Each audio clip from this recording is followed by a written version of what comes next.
ठरलं तर मग या मालिकेच्या आजच्या भागात सुरुवातीला सचिन आल्यावर सर्वजण खुश असतात, पण सायली मात्र स्वतःच्याच विचारात हरवल्याचं अर्जुनला जाणवतं. तो त्याच्या मनातली शंका चैतन्याला बोलून दाखवतो. यावर चैतन्यसुद्धा म्हणतो की मला पण मैनावती आणि सदाशिव लोखंडे यांच्या पोटी सायली वहिनीचा जन्म नक्कीच झाला नसेल असं वाटतं. पण अर्जुनचा मात्र सायन्सवर विश्वास असतो. तरीही तो सायलीला एक एक आयडिया देत असतो. सायली सदाशिव लोखंडेची वाट पाहत असते. ते आल्यावर ती मुद्दाम त्यांना स्वतःच्या रूममध्ये घेऊन जाते आणि गाठोड्यातल्या वस्तू दाखवते. ते पाहून तो एकामागं एक थापा मारू लागतो. सायली तेच प्रश्न विचारते जे तिने मैनावतीला विचारलेले असतात, पण दोघांचीही उत्तरं वेगळी असल्याचं तिला जाणवतं. त्यामुळे तिच्या मनात आणखी शंका सदाशिव लोखंडे आणि मैनावतीच्या बाबतीमध्ये यायला लागते. सदाशिव आणि मैनावतीला एकत्र बसवून त्यांच्याशी ती संवाद साधते. त्यांना म्हणते की तुम्ही मला कुठल्याच प्रश्नाची एकसारखी उत्तरं दिली नाहीत. आई म्हणाली की मी 5 वर्षाची असताना हरवलेले, तर बाबा तुम्ही म्हणताय की मी 7 वर्षाची असताना हरवले होते.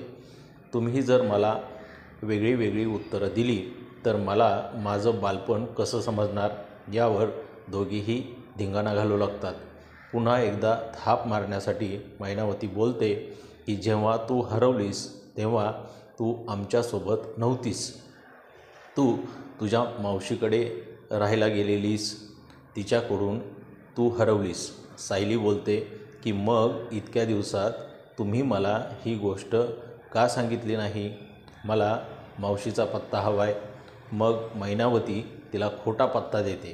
प्रिया हे सगळं बाहेरून ऐकत असते, त्यामुळे ती प्रचंड घाबरते. जर का सायली अर्जुन त्या पत्त्यापर्यंत पोचले तर ती मावशी नक्कीच सांगेल की बबली सायली नाही तर मी आहे. काहीही झालं तरी सायलीला बाहेर पडण्यावाचून अडवायला हवं. त्यासाठी तो पत्ता मिळवायला हवा. ती पुन्हा एकदा लोखंडे कपलच्या रूम बाहेर कान लावून येते. तेव्हा तिला समजतं की त्या दोघांनी सायलीला खोटा पत्ता दिला आहे. तेव्हा आणखी गोंधळ निर्माण होतो. प्रिया बोलते की जर सायली आणि अर्जुनला समजलं की या दोघात थापाड्या राजा राणीने खोटा पत्ता दिला आहे तर ते या प्रकरणाच्या आणखी खोलात शिरणार आणि माझं भांडं लवकरात लवकर फुटणार. सायली आपल्या रूममध्ये मैनावतीने दिलेला पत्ता घेऊन जाते, पण तिला अर्जुनला ते सांगता येत नसतं, कारण त्यांच्यामध्ये अभोला असतो. म्हणून ती फोनवर बोलण्याचं खोटं नाटक करते. तर मित्रांनो, असा आहे ठरलं तर मग या मालिकेचा आजचा भाग.